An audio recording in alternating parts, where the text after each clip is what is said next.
नमस्कार दोस्तों, आपका स्वागत है हमारे YouTube चैनल अकेला इंस्पायर्ड में। आज हम लेकर आए हैं एक अद्भुत कहानी। ये कहानी आपकी जिंदगी को बदल के रख देगी। तो चलो शुरू करते हैं। एक छोटी सी कहानी। ये कहानी एक लड़के की 24 साल का लड़का जो सेठ के यहाँ पर नौकरी करता था। उसके माँ बाप इस दुनिया में नहीं थे। जिंदगी बड़ी परेशानी में चल रही थी। वो जाता था, रोजाना पैसे कमा करके घर आता था, खाना बनाता था, खाता था, सो जाता था। एक दिन उसने देखा कि एक बूढ़ा फकीर अपनी पीठ पर 3 ठेले लेके एक शहर से दूसरे शहर की ओर जा रहा था। वह काफी बूढ़े भी थे और काफी देर से वह यूं ही सफर कर रहे थे और आखिरकार कुछ दूर और सफर करने के बाद वह चलते चलते थक कर एक पेड़ के नीचे बैठ गए। तभी उनकी नजर एक नौजवान युवक पर पड़ी जो उसी रास्ते से जा रहा था और वह भी उसी दिशा में जा रहा था जिस दिशा में उन बूढ़े फकीर को जाना था। तभी वह लड़का उन बूढ़े फकीर के पास से होकर गुजरा।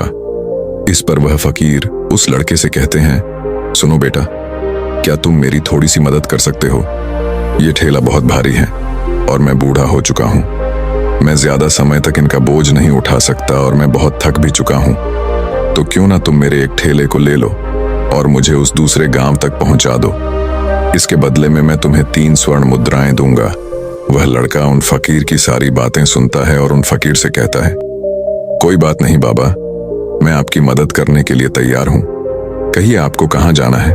ऐसा कहकर उस लड़के ने उन फकीर का एक ठेला उठा लिया और अपने कंधे पर ले लिया। तभी उस जवान लड़के को यह एहसास हुआ कि यह ठेला तो सचमुच बहुत भारी है।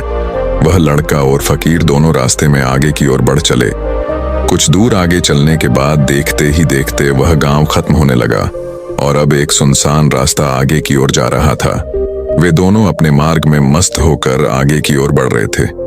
जब भीड़ से पूरी तरह से अलग हो गए तो वह लड़का उन फकीर से कहता है, बाबा, इस ठेले में आखिर ऐसा क्या रखा है जो ये ठेला इतनी वजन है? इस पर वह फकीर आदमी उस लड़के को जवाब देते हुए कहते हैं, कुछ नहीं बेटा, बस इसमें तांबे के कुछ सिक्के भरे हुए हैं, इसी कारण ये ठेले में बहुत वजन है। उन फकीर की यह बात सुनकर वह लड़का मन ही मन सोचने लगा, लगता है ये बाबा जरूर कोई व्यापारी है, तभी तो इतने सारे तांबे के सिक्के लेकर चल रहे हैं। और फिर तभी उसके मन में एक ख्याल आया कि मुझे क्या करना है। मुझे तो खाली यह ठेला दूसरे गांव तक पहुंचा है, बस इतना ही। जैसे ही उसके मन में यह ख्याल आया, उसने तांबे के सिक्कों का वह ख्याल मन से निकाल दिया और अपनी धुन में मस्त होकर वह आगे की ओर चलने लगा। चलते चलते कुछ और समय बीता और वे दोनों एक नदी के किनारे जा पहुंचे।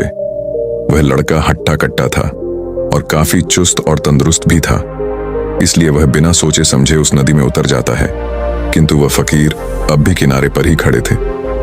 इस पर वह लड़का उन फकीर से कहता है, क्या हुआ बाबा, चलिए आइए, हमें यह नदी पार करनी होगी, तभी तो हम उस गांव तक पहुंच पाएंगे। इस पर वह फकीर उस लड़के से कहते हैं, मैं जानता हूं बेटा कि हमें यह नदी पार करनी ही होगी, लेकिन जैसा कि तुम जानते हो मैं अब बूढ़ा हो चुका हूं और 2-2 ठेले लेकर मैं यह नदी पार नहीं कर सकता।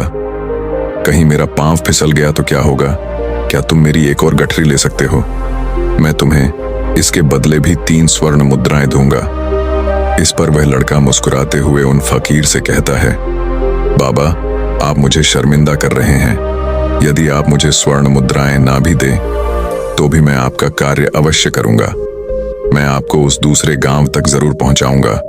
इस पर वो फकीर मुस्कुराते हुए उस लड़के से कहते हैं, बेटा, तुम तो बड़े ही भले इंसान लगते हो। इतना कहकर उन्होंने वह दूसरी गठरी भी उस लड़के को थमा दी। उस लड़के ने जब वह दूसरी गठरी अपने कंधे पर रखी तो वह गठरी भी उसे बहुत ज्यादा भारी लगी, लेकिन उसने वहां पर कुछ नहीं कहा। जैसे तैसे उन दोनों ने नदी पार की। नदी पार करने के बाद बातों बातों में ही उस लड़के ने उन फकीर से कहा, बाबा, आखिर इस दूसरी गठरी में क्या है? ये गठरी भी बहुत वजन है। इस पर वह फकीर उस लड़के को जवाब देते हुए कहते हैं, बेटा, इसमें चांदी के सिक्के हैं, इसी कारण यह गठरी भी बहुत वजन है। उन फकीर की यह सारी बातें सुनकर अब उस लड़के का दिमाग तेजी से काम करने लगा था। वह यह सोच रहा था कि एक ठेले में तांबे के सिक्के हैं और दूसरी में चांदी के। ऐसा प्रतीत होता है मानो यह फकीर बाबा कहीं दूर से आ रहे हैं। और उन्होंने अपनी सारी जमीन जायदाद बेचकर ये सारे सिक्के इकट्ठे किए हैं। तभी तो वह इतना धन लेकर चल रहे हैं। लेकिन वह लड़का उन फकीर से कुछ नहीं कहता और वे दोनों चुपचाप मार्ग में आगे की ओर बढ़ते चले जाते हैं। कुछ दूर आगे बढ़ने के बाद एक बार फिर एक सुनसान राह आती है। उस सुनसान रास्ते को देखते ही उस लड़के के मन में तरह तरह के विचार उत्पन्न होने लगे। वह यह सोचने लगा, अरे यह तो सुनसान जगह है। अगर मैं यह सिक्के लेकर यहां से भाग जाऊं तो यह फकीर मुझे कब तक दौड़ाएंगे।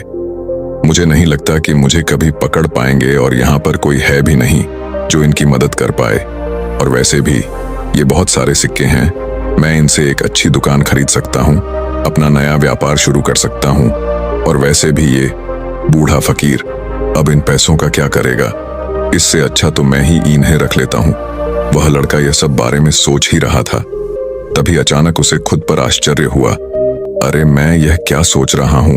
यह फकीर बाबा न जाने कहां से आ रहे हैं और क्या खूच करके इन्होंने इतने सारे पैसे इकट्ठा किए होंगे। मुझे इनका फायदा नहीं उठाना चाहिए। नहीं नहीं, मुझे ऐसा नहीं करना चाहिए।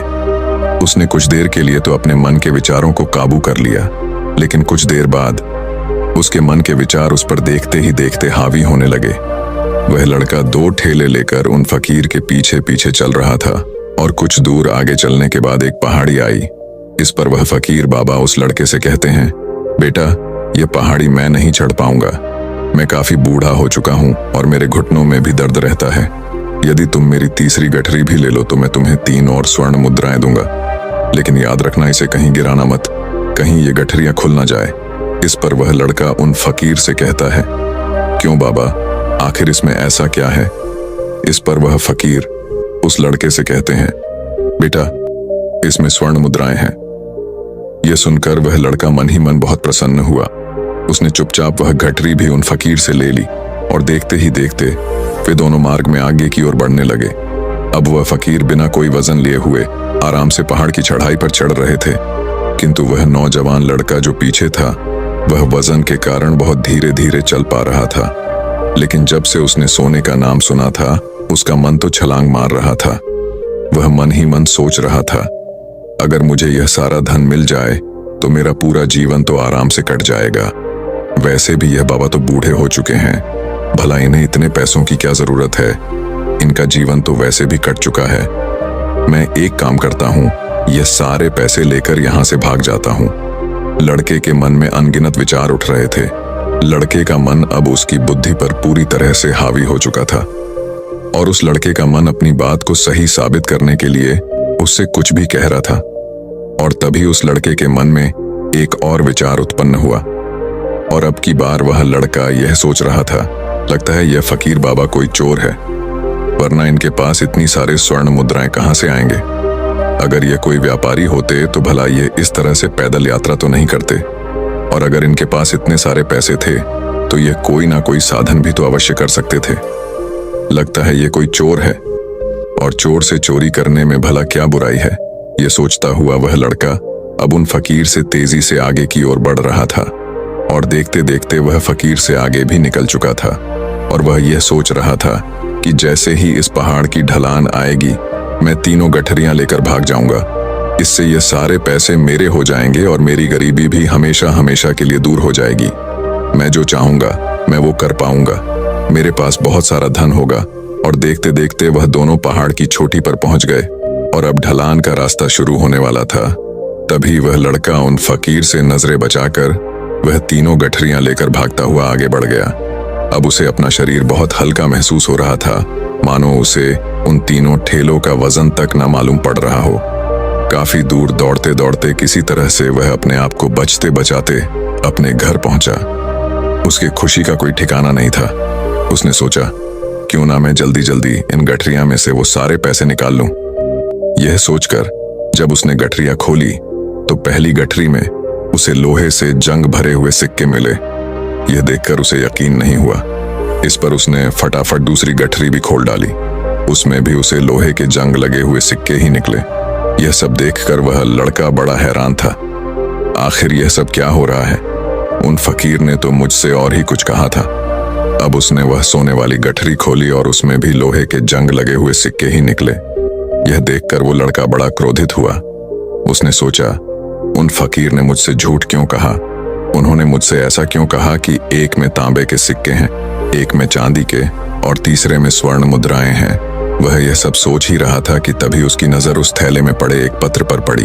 उसने वह पत्र उठाया और उस पत्र में लिखा था, यह पूरा नाटक ईमानदार व्यक्ति की खोज करने के लिए रचा गया है और मैं इस राज्य का राजा हूँ।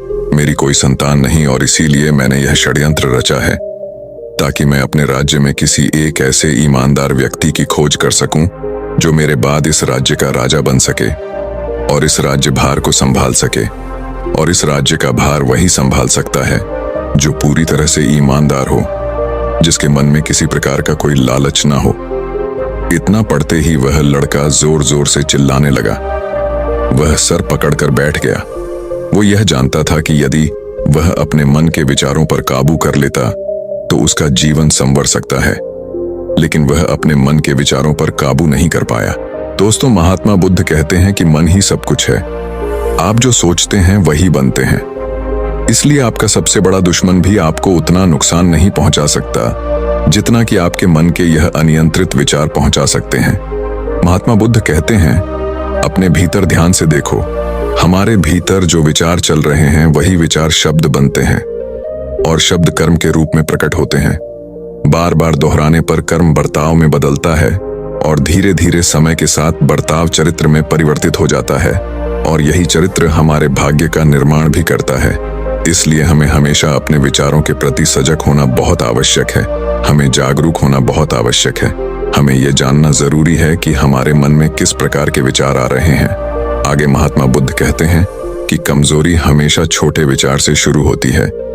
यह एक बीज के रूप में होती है और यदि इस बीज को नष्ट न किया जाए तो यह छोटा सा विचार बहुत जल्द ही एक विशाल वृक्ष का रूप ले लेता है और हमारी बुद्धि की सोचने और समझने की क्षमता को पूरी तरह से नष्ट कर देता है। जिस प्रकार आपने इस कहानी में देखा किस प्रकार उस जवान लड़के का मन उस पर हावी हो चुका था और उसकी सही और गलत सोचने की क्षमता पूरी तरह से नष्ट हो चुकी थी, जिस कारण वह यह समझ नहीं पाया कि उसे क्या करना चाहिए और उसके लालच ने उसके भीतर इतनी ऊर्जा भर दी कि वह तीनों ठेले उठाकर इतनी तेजी से वहां से भागता आगे भी बढ़ गया। इसीलिए जब आपके मन में पहली बार कोई गलत विचार उत्पन्न हो तभी उसे जड़ से उखाड़ देना चाहिए, अन्यथा वह विशाल वृक्ष का रूप लेगा और आपको किसी न किसी गलत राह पर वह ढकेल ही देगा। आप चाहकर भी उसे रोक नहीं पाएंगे। लेकिन अब आपके मन में यह प्रश्न उठ रहा होगा कि हम भला अपने मन के विचारों को कैसे नियंत्रित करें। हमारा मन तो इतना चंचल है, वह इतना शक्तिशाली है कि वह हम पर हावी हो ही जाता है। हम चाहकर भी उस पर नियंत्रण नहीं कर पाते। इसका जवाब में महात्मा बुद्ध हमें दो बातें समझाते हैं। पहली बात, सही इरादा विकसित करो। कई बार आपने देखा होगा कि आपके मन में कुछ और होता है किंतु आप कहते कुछ और है, क्योंकि आपके मन के भीतर जो कुछ बसा है वही आपके मुख से बाहर भी निकल रहा है।